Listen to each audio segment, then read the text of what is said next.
நிறைய பேஷண்ட்ஸு யாருக்காவது நீ பெயின் இருக்குது அப்படின்னா டாக்டர்கிட்ட போகலையே அப்படின்னா இல்லை மேனேஜபிள் தான். ஸ்டார்டிங்லேயே நீ பெயின் இருக்குது அப்படின்னா அவங்களே இந்த தைலம் மாத்திரை போய் மெடிக்கலில் போய் மாத்திரை வாங்கி சாப்பிட்றது. இப்போ அதோட இனிஷியல் ஸ்டேஜில் என்னால் ஹோம் ரெமெடிஸ் எதுவும் எடுக்கலாமா? ஸோ மூட்டு வலி வந்துருச்சு, டாக்டர்கிட்ட போனாலே சர்ஜரி சொல்லிடுவாங்க அப்படின்ற ஒரு பேஷண்ட்டு பட் பெயினே இல்லை, ஆனால் எக்ஸ்ரே எடுத்து பார்க்கும்போது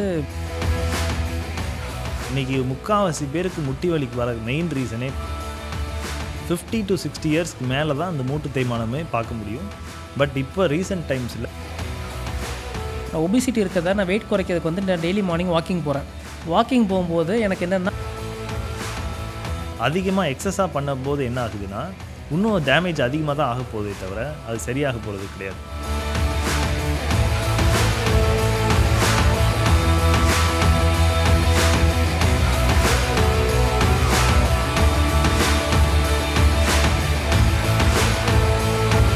hi, hello everyone, welcome to the podcast. நான் Devapiran Gopalakrishnan, cofounder of creative.in. இன்றைக்கி on behalf of patients, family members, நம்மளோட ரிலேட்டிவ்ஸ், நீ பெயின், மூட்டு தேய்மானம்ல ஆரம்பித்து நீ ரீப்ளேஸ்மெண்ட் வரைக்கும் அவ்வளோ கன்ஃபியூஷன்ஸு. டாக்டரோட பேஜஸில் பார்த்தீங்கன்னா அவ்வளோ கொஸ்டின்ஸ் எல்லாமே வந்துருந்துச்சு. ஸோ அது கொஸ்டின்ஸ் எல்லாத்தையுமே ஒன் பை ஒன்னாக செக்ரிகேட் பண்ணியிருக்கோம். இன்றைக்கி அந்த கொஸ்டின்ஸ் எல்லாத்தையுமே நம்ம டாக்டர் சரவணன்ட்ட கேட்டு ஒன் பை ஒன்னாக நம்ம தெரிஞ்சுக்க போகிறோம். மூட்டு தேய்மானம் அப்படின்னா எக்ஸாக்டாக என்ன? ஸோ நிறைய இடத்துல நான் இது சொல்லியிருக்கேன். மூட்டு தேய்மானன்றது ஏஜ் ஆனால் எல்லாருக்கும் வரக்கூடிய ஜாயிண்டில் ஏற்படுற வேர் அண்ட் டேர் சேஞ்சஸ்னால வர பிரச்சனை தான் அந்த மூட்டு தேய்மானம். இப்போ உதாரணத்துக்கு 2 எலும்பு சேரக்கூடிய இடம் தான் ஒரு ஜாயிண்ட் அப்படின்னு சொல்லுவோம். யூஸ்வலாக ஒரு எலும்போட எண்டு போர்ஷனில் வெள்ளையாக ஒரு கவரிங் லேயர் மாதிரி இருக்கும். அது பேர் வந்து குருத்தெலும்பு அப்படின்னு சொல்லுவோம், கார்டிலேஜ். அந்த கார்டிலேஜ் வந்து நாளடைவில் என்ன ஆகுதுன்னா கொஞ்சம் கொஞ்சமாக தேஞ்சு டேமேஜ் ஆகி அந்த கார்டிலேஜோடைய திக்னஸ் குறைஞ்சி அடியில் உள்ள எலும்பு பகுதியும் இன்னொரு எலும்பும் உராயும் போது ஏற்படுற பெயின் தான் அந்த ஆர்த்தரைட்டிஸ் பெயின். ஸோ இந்த மூட்டு தேய்மானம் வந்து யூஸ்வலாக வயசானவங்களுக்கு வர்றது தான் இந்த பிரச்சனையே. பட் ஆனால் இப்போ சமீப காலத்தில் நிறைய யங்ஸ்டர்ஸ், ஒரு மிடில் ஏஜில் உள்ளவங்களுக்கும் இந்த பிரச்சனை ரொம்ப காமனாகவே இப்போ பார்க்கப்படுது. இப்போ கார்ட்லேஜ் டேமேஜ் ஆகும்னு சொன்னீங்க. இப்போ கார்ட்லேஜ் டேமேஜ்னு கன்சிடர் பண்ணும்போது கம்ப்ளீட் நீயுமே டேமேஜ் ஆகிறதுக்கான சான்சஸ் அதிகமாக இருக்குதா? எஸ், டெஃபினட்டாக. கார்ட்லேஜ் மட்டும் டேமேஜ் இல்லை, சுற்றி இருக்கிற எல்லா ஸ்ட்ரக்சர்ஸுமே தேஞ்சு டேமேஜ் ஆகிறதுக்கு நிறைய சான்சஸ் இருக்குது. நீங்கள் ரீசெண்ட் டைம்ஸில் பார்க்குறதுல எந்த ஏஜ்லேருந்து டாக்டர் நம்ம அந்த மூட்டு தேய்மானம்ங்கிறது ஸ்டார்ட் ஆகுது? 50 to 60 இயர்ஸ்க்கு மேலே தான் அந்த மூட்டு தேய்மானமே பார்க்க முடியும். பட் இப்போ ரீசெண்ட் டைம்ஸில் ஈவன் 30 இயர்ஸ்லேயே நிறைய பேருக்கு மூட்டு தேய்மானம் ஸ்டார்டிங் ஸ்டேஜில் நான் இப்போ பார்க்குறேன். அதுக்கு மெயினான ரீசன் என்னவாக இருக்குன்னா அவங்களுடைய செடன்ட்ரி லைஃப் ஸ்டைல், அதுதான் ஃபஸ்ட்டு ரீசன். Second, obesity. இன்றைக்கி முக்கால்வாசி பேருக்கு முட்டி வலிக்கு வர மெயின் ரீசனே பார்த்தீங்கன்னா ஓவர் வெயிட் தான். இப்போ அந்த மூட்டு தேய்மானம் அப்படிங்கிறது எனக்கு இருக்குது அப்படிங்கிறது எந்த சிம்டம்ஸை வச்சு எனக்கு ஐடென்டிஃபை பண்ண முடியும் டாக்டர்? ஸோ யூஸ்வலாக மூட்டு தேய்மானமோட ஸ்டார்டிங் ஸ்டேஜில் என்னென்ன மாதிரி சிம்டம்ஸ் இருக்கும்னா, ஜென்ரலாக சாதாரணமாக இருக்கும்போது பெயின் எதுவும் இருக்காது. அவங்க ஸ்டெப்ஸ் ஏறி இறங்கும்போது, இல்லை கீழே தரையில் உட்காந்து எந்திரிக்கும் போது, இல்லை இந்தியன் டாய்லெட்டில் உட்காந்து ஸ்குவாட் பொசிஷன்லேருந்து எந்திரிக்கும் போது கூட அந்த மூட்டு வலி ஸ்டார்டிங்கில் எக்ஸ்பீரியன்ஸ் பண்ணுவாங்க. ஸோ அதே இது பார்த்திங்கன்னா சில பேர் இதை அப்படியே கண்டுக்காமல் விடுறதுனால அப்படியே கொஞ்சம் கொஞ்சமாக அந்த தேய்மானம் வந்து அடுத்தடுத்த ஸ்டேஜுக்கு போய் ஈவன் நார்மல் ரெஸ்டிங் பீரியடில் கூட பெயின் வரதுக்கு சான்சஸ் இருக்குது. மூட்டு தேய்மானத்துக்கான சிம்டம் சொல்லிட்டீங்க. இப்போ அதோட இனிஷியல் ஸ்டேஜில் என்னால் ஹோம் ரெமெடிஸ் எதுவும் எடுக்கலாமா, இல்லை நான் ஃபஸ்ட்டே டாக்டரை கன்சல்ட் பண்ணணுமா? என்னோட சஜஷன் வந்து ஸ்டார்டிங்லேயே நீ பெயின் இருக்குது அப்படின்னா உடனே போய் ஒரு டாக்டரை கன்சல்ட் பண்ணி இது தேய்மானமா இல்லை வேறு எதுவும் ஜவ்வு ரிலேட்டட் ப்ராப்ளமா அப்படின்றத ஃபஸ்ட்டு ஐடென்டிஃபை பண்ணிவிட்டு அதுக்கப்புறம் ட்ரீட்மெண்ட் எடுக்கிறது பெட்டர் ஆப்ஷன். இல்லை உங்களுக்கு போக முடியாத சுச்சுவேஷன், இப்போ ரொம்ப பிஸியாக இருக்கீங்க அப்படின்னா, லைட்டாக நீ பெயின் வருது, உங்களுக்கு ஒரு 35-40 இயர்ஸ் இருக்கீங்க அப்படின்னா ஹோம் ரெமெடிஸ் பொறுத்த வரைக்கும் உங்கள் லைஃப் ஸ்டைல் சேஞ்சஸ் தான் ஃபஸ்ட்டு இம்பார்ட்டன்ட் ஸ்டெப்பாக நான் பார்ப்பேன். அதில் என்னென்னலாம் செய்யக்கூடாதுன்னா, ஃபஸ்ட்டு நீங்கள் வந்து கீழே தரையில் உட்காந்து எந்திரிக்கிறத மேக்ஸிமம் அவாய்ட் பண்ணிக்கிறது பெட்டர். ஏன்னா ஒவ்வொரு டைமும் நீங்கள் கீழே உட்காந்து எந்திரிக்கும் போது கிட்டத்தட்ட 2-3 மடங்கு பாடி வெயிட் வந்து நம்ம முட்டி மேலே ஒரு அழுத்தத்தை ஏற்படுத்துது. ஸோ அதனால் ஒவ்வொரு டைமும் கீழே உட்காந்து எந்திரிக்கும் போது பாடி வெயிட் அதிகமாக ட்ரான்ஸ்ஃபர் ஆகிறனால தேய்மானமும் அதிகரிக்க சான்சஸ் இருக்குது. ஸோ அதை ஃபஸ்ட்டு அவாய்ட் பண்ணணும். செகண்ட், நீங்கள் படி அதிகமாக ஏறி இறங்குறீங்க. சில பேர் டூப்ளெக்ஸ் அப்பார்ட்மெண்ட்டில் போன உடனே நீ பெயின் எக்ஸ்பீரியன்ஸ் பண்ணுவாங்க. அது முக்கியமான காரணமே ஃப்ரீக்வெண்ட்டாக அவங்க ஸ்டெப்ஸ் ஏறி இறங்குறது தான். ஸோ அடிக்கடி ஸ்டெப்ஸ் ஏறி இறங்குற ஒரு பர்சனாக இருக்கீங்க, மூட்டு வலி வருது அப்படின்னா நீங்கள் ஃப்ரீக்வன்சியை கம்மி பண்ணிக்கிறது தான் பெஸ்ட் ஆப்ஷன். மூணாவதாக உங்கள் வீட்டில் நீங்கள் இந்தியன் டாய்லெட் தான் யூஸ் பண்ணுறீங்க, நீ பெயின் ஸ்டார்ட் ஆகிடுச்சு அப்படின்னா நீங்கள் ஸ்டார்டிங்லேயே வெஸ்டர்ன் டாய்லெட் மாறுறது அதுவும் ஒரு பெஸ்ட் ஆப்ஷன். நான் இப்போ ரீசெண்ட் டைமில் பார்க்குறதா இருக்கட்டும், நிறைய பேஷண்ட்ஸு யாருக்காவது நீ பெயின் இருக்குது அப்படின்னா டாக்டர்கிட்ட போலே அப்படின்னா, இல்லை மேனேஜபிள் தான், நான் தைலம் போட்டேன், நான் நீ ஸ்ப்ரே அடிச்சிட்டேன், எனக்கு இப்போ பரவாயில்ல அப்படின்னு சொல்லி சிவியர் ஸ்டேஜ் வந்ததுக்கப்புறம் தான் டாக்டரே கன்சிடர் பண்ணுறாங்க. அன்டில் அன்லெஸ் அவங்களால முடியாது அப்படிங்கிற பட்சத்தில் மட்டும்தான் டாக்டர்கிட்ட வராங்க. அது வரைக்கும் அவங்களே நான் மேனேஜபிள் அப்படிங்கிற ஒரு வார்த்தையை வச்சு கன்சிடர் பண்ணுறாங்க. ஸோ நீங்கள் அது எந்த அளவுக்கு நீங்கள் சீரியஸான இஷ்யூவாக மாறும்னு சொல்கிறீங்க? டெஃபினட்டாக நான் பார்க்குற நிறைய பேஷண்ட்ஸ் பண்ணுற மெயினான தப்பே ஸ்டார்டிங் ஸ்டேஜ்லேயே வரதில்லை. அவங்களே இந்த தைலம் மாத்திரை போய் மெடிக்கலில் போய் மாத்திரை வாங்கி சாப்பிட்றது இந்த மாதிரி பண்ணியே காலத்தை ஓட்டிடுவாங்க.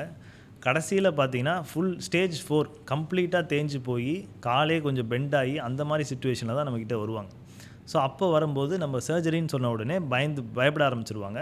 ஸோ மூட்டு வலி வந்துருச்சு, டாக்டர்கிட்ட போனாலே சர்ஜரி சொல்லிடுவாங்க அப்படின்ற ஒரு பயமும் அந்த மாதிரி ஒரு மைண்ட் செட்டும் க்ரியேட் ஆகிடுது. ஸோ அதனால் ஸ்டார்டிங்லேயே போய் அவங்க பார்த்துக்கிறது ஆல்வேஸ் தி பெஸ்ட். மூட்டு தேய்மானத்தை பொறுத்த வரைக்கும் பெயின் அதிகமாக இருக்குமா இல்லை ஸ்டிஃப்னஸ் அதிகமாக இருக்குமா டாக்டர்? ஃபஸ்ட்டு பெயின் தான் அதிகமாக இருக்கும். அப்புறம் கிராஜுவலாக போக போக ஸ்டிஃப்னஸ், ஏர்லி மார்னிங் ஸ்டிஃப்னஸ்லாம் வர ஆரம்பிக்கும். அப்புறம் ஸ்வெல்லிங் வர ஆரம்பிக்கும். ஆக்டிவிட்டீஸ் ரிலேட்டட் பெயின், நான் முன்னாடியே சொன்ன மாதிரி ஸ்டெப்ஸ் ஏறும்போது, உட்காந்து எந்திரிக்கும் போது, சேரில் ரொம்ப நேரம் உட்காந்துருக்காங்க, சடனாக எந்திரிக்கும் போது கூட அந்த நீ பெயின் வர சான்சஸ் இருக்குது. எனக்கு மூட்டு தேய்மானம் இருந்துச்சுன்னா ஆயில் மசாஜ் பண்ணால் கரெக்டாக இருக்கும் அப்படின்னு சொல்லி நம்ம ஆயுர்வேதாவாக இருக்கட்டும், இல்லை அப்படின்னா அவங்களே தெரிஞ்சவங்ககிட்ட ஆயில் மசாஜ் எடுக்கிறது, முட்டி நீவி விடுறது அப்படிங்கிற மாதிரிலாம் நிறைய பண்ணுறாங்க. ஸோ அது பண்ணால் அது வந்து முட்டு தேய்மானத்துக்கு இன்னும் டேஞ்சரஸாக போகுமா, இல்லை அப்படின்னா அது இன்கேஸ் அது எதுவும் ஹெல்ப்ஃபுல்லாக இருக்குதா? இந்த ஆயுர்வேதிக் மசாஜ், இந்த எண்ணெயை போட்டு நீவி விடுறது, தைலம் போட்டு தேய்க்கிறது, இது எல்லாமே ஒரு சர்டன் எக்ஸ்டென்ட் வரைக்கும் அவங்களுக்கு ஹெல்ப் பண்ணும். எப்படின்னா டெம்பரரி பெயின் ரிலீஃப் கொடுக்கும். பட் லாங் டேர்மில் பார்த்தீங்கன்னா அது வந்து டெஃபினட்டாக அது வந்து ஒரு பர்மனெண்ட் ட்ரீட்மெண்ட்டே கிடையாது. லாங் டேர்முக்கு எப்பவுமே நீங்கள் வந்து நீ ஸ்ட்ரென்தன் பண்ணுறது தான் ஆல்வேஸ் பெஸ்ட். இப்போ நீங்கள் வந்து ஆயில் மசாஜ் வேண்டாம் அப்படிங்கிற மாதிரி சொல்கிறோம். ஆயில் மசாஜ் வந்து டெம்பரரி ரிலீஃப் அப்படிங்கிறோம். இன்னொரு பெர்ஸ்பெக்டிவில் பார்த்தா பிஆர்பி, ஸ்டெராய்ட்ஸு அப்படிங்கிறதுல போகிறாங்க. ஸோ அதை பற்றி என்ன நினைக்கிறீங்க டாக்டர்? டெஃபினட்டாக இப்போ வந்து லேட்டஸ்ட்டாக நம்ம வந்து நிறைய அட்வான்ஸ்டு இன்ஜெக்ஷன்ஸு, லேசர், அந்த ரேடியோ ஃப்ரீக்வன்சி ஆப்ஷன்ஸ், இந்த மாதிரி நிறைய ஆப்ஷன்ஸ் அவைலபிளாக இருக்குது. ஸோ பேஷண்ட்ஸ் வந்து ஆரம்ப கட்ட ஸ்டேஜ்லேயோ இல்லை நடுநிலை ஸ்டேஜ் இந்த மாதிரி இருக்கவங்களுக்கு இனிஷியலாக நம்ம கொடுக்குற ட்ரீட்மெண்ட் வந்து மெடிசன்ஸ் கொடுப்போம், ஃபிசியோதெரப்பி பண்ணுவோம், அப்புறம் கொஞ்சம் ரெஸ்ட் எடுக்க சொல்லுவோம். இதுலேயே பெயின் கண்ட்ரோல் ஆகிடும். ஃபர்தராக அவங்களுக்கு வந்து நீ ஸ்ட்ரென்தனிங் எக்ஸசைஸ் டீச் பண்ணுவோம். இது பண்ணாலே most of the patients benefit ஆகிடுவாங்க. லேட்டஸ்ட்டாக வந்து PRP injections, hyaluronic oil based injections இருக்குது, ஸ்டீராய்டு இன்ஜெக்ஷன்ஸ் இருக்குது. ஸோ இந்த மாதிரி மல்டிபிள் இன்ஜெக்ஷன்ஸ் மூலிமா நம்ம வந்து இந்த பெயினை கண்ட்ரோல் பண்ணி ஆர்த்ரைட்டிஸும் நம்ம டிலே பண்ண முடியும். இப்போ நம்ம பேசிகிட்டு இருக்கும்போது, நம்ம பாட்காஸ்ட் முன்னாடி நம்ம பேசிகிட்டு இருக்கும்போது சொன்னீங்க, ஒரு பேஷண்ட்டு பட் பெயினே இல்லை, ஆனால் எக்ஸ்ரே எடுத்து பார்க்கும்போது ஸ்டேஜ் 4 வரைக்கும் இருக்குது, பட் அவருக்கு வந்து பெயினே ஃபீல் பண்ணல, அவர் ஏதோ லைட்டாக பெயின் ஃபீல் ஆகுது அப்படிங்கிறத சொல்லி தான் வந்தீங்க அப்படின்னு சொன்னாங்க. ஸோ பெயினே இல்லாமல் மூட்டு தேய்மானம் வந்து ஸ்டேஜ் 4 அளவுக்கு போகிறதுக்கான வாய்ப்புகள் இருக்குதா டாக்டர்? டெஃபினட்டாக இந்த மாதிரி நிறைய பேஷண்ட்ஸ் நான் பார்த்துருக்கேன். எஸ்பெஷலி நம்ம ஊர் சைடில் இருக்க பேஷண்ட்ஸ்லாம் பார்த்தீங்கன்னா அந்த வயலில் வேலை செய்வாங்க. அவங்களுக்குலாம் ஸ்டேஜ் 4 தேய்மானம் ஈஸியாக வந்துடும். ஏன்னா அவங்களுடைய ஒர்க்கு, நேச்சர் ஆஃப் ஒர்க் அந்த மாதிரி. ஆனால் பெயின் பார்த்தீங்கன்னா அந்தளவுக்கு பெயின் இருக்காது. எக்ஸ்ரே பார்த்தீங்கன்னா ஸ்டேஜ் 4 ஆர்த்ரைட்டிஸ் இருக்கும். அதாவது போனும் டச் ஆகிட்டு இருக்கும். ஆனால் அவங்களுக்கு பெயின் பார்த்திங்கன்னா ரொம்ப மினிமலாக தான் இருக்கும். அது ஏன்னா அவங்களுக்கு மெயினாக அந்த மசில் ஸ்ட்ரென்த் வந்து ரொம்ப அதிகமாக இருக்கும். அவங்க மூட்டை சுற்றி இருக்க மசில் எல்லாமே அவ்வளோ ஸ்ட்ராங்காக இருக்கனால அந்த போனுக்கு மேலே போகிற லோடு வந்து கம்மியாகி அவங்கள மசிலே பாதி லோடு எடுத்துக்கிறனால அவங்களுக்கு வந்து பெயின் அந்தளவுக்கு இருக்கிறது இல்லை. நீங்கள் லாஸ்ட் டைம் இதில் சொன்ன மாதிரி எனக்கு எக்ஸசைசிங் பெஸ்ட் ஆப்ஷன் அப்படின்னு சொல்லியிருந்தீங்க ஒரு வீடியோவில். இப்போ அதை வந்து நிறைய பேர் என்ன கன்சிடர் பண்ணுறாங்கன்னா, இப்போ எனக்கு ஒபிசிட்டி இருக்குது, நான் ஒபிசிட்டி இருக்கிறத நான் வெயிட் குறைக்கிறதுக்கு வந்து நான் டெய்லி மார்னிங் வாக்கிங் போகிறேன். வாக்கிங் போகும்போது எனக்கு என்னென்னா மூட்டு வலிக்குது. இப்போ எனக்கு ஏன்னா வெயிட் இருக்குது, நடக்கும்போது மூட்டு வலிக்குது. மூட்டு வலிக்கிறது வந்து நான் எக்ஸசைஸ் பண்ணுறேன் அதனால மூட்டு வலிக்குன்னு சொல்லி திரும்ப அந்த மூட்டு வலியை பொறுப்பு எடுத்துக்கிடாமல் மறுபடியும் அதை கண்டினியூஸாக அந்த பெயினோடையே நடக்கிறாங்க. ஸோ அது வந்து பெயினோடு நடக்கிறதுனால அது இன்னும் ஓர்ஸ் ஆகுமா, இல்லை அப்படின்னா நமக்கு அதை ரெக்டிஃபை பண்ண முடியுமா? இது வந்து டெஃபினட்டாக அது வருஷம் தான் ஆகும். ஏன்னா வேர்க்கனே தேய்மானம் இருக்குது, ஒபிசிட்டி இருக்காங்க, அவங்களுக்கு வந்து நீ வந்து அதாவது வாக்கிங் போக சொல்கிறோம். அதிகமாக எக்ஸஸாக பண்ணும்போது என்ன ஆகுதுன்னா இன்னும் டேமேஜ் அதிகமாக தான் ஆக போதே தவிர அது சரியாக போகிறது கிடையாது. ஸோ வெயிட் லாஸ் பண்ணுறதுக்கு நிறைய ஆப்ஷன்ஸ் இருக்குது. ஸோ அது வாக்கிங் மட்டுமே இல்லாமல் நம்ம ஆல்டர்னேட்டிவ் எக்ஸசைஸ் ஆப்ஷன்ஸ் சூஸ் பண்ணலாம். ஃபார் எக்ஸாம்பிள் ஸ்டேஷ்னரி சைக்கிளிங், அதில் வந்து நமக்கு முட்டிக்கு போகிற அழுத்தம் வந்து அந்த அளவுக்கு இருக்காது. ஏன்னா பாதி அப்பர் பாடி வெயிட்டுமே அந்த சைக்கிளோட சேர்லேயே போயிடும். ஸோ நீக்கு வந்து நம்ம சைக்ளிக்கல் லோடிங் கொடுக்குறனால நீயை சுற்றி இருக்க மசில்ஸ் வந்து ஸ்ட்ரென்தன் ஆகுது. ப்ளஸ் அதில் கேலரிஸ் பேர்ன் ஆகிறனால அது வெயிட் லாஸ்க்கும் ஹெல்ப் பண்ணும். செகண்டு, இந்த ஜிம்மில் வந்து எலிப்டிக்கல், அப்புறம் ரோயிங், இந்த மாதிரி எக்ஸசைஸ் கூட அவங்க ட்ரை பண்ணலாம். அனதர் ஆப்ஷன் வந்து இப்போ நிறைய இடத்துல அப்பார்ட்மெண்ட்லாம் பார்த்தீங்கன்னா நிறைய இடத்துல வந்து ஸ்விம்மிங் பூல் ஆக்சஸ் இருக்கும். இது ஆனால் எல்லாருக்கும் இருக்கிறது இல்லை. பட் ஒரு சில பேருக்கு இந்த மாதிரி பூல் ஆக்சஸ் இருக்குது அப்படின்னா அவங்க பூல் வாக்கிங் போகலாம். ஸோ அதுலேயுமே அவங்களுக்கு வெயிட் லாஸ்க்கும் ஹெல்ப் பண்ணும். அட் த சேம் டைம் நீ ஜாயிண்ட்டும் ஸ்ட்ரென்தன் ஆகும்.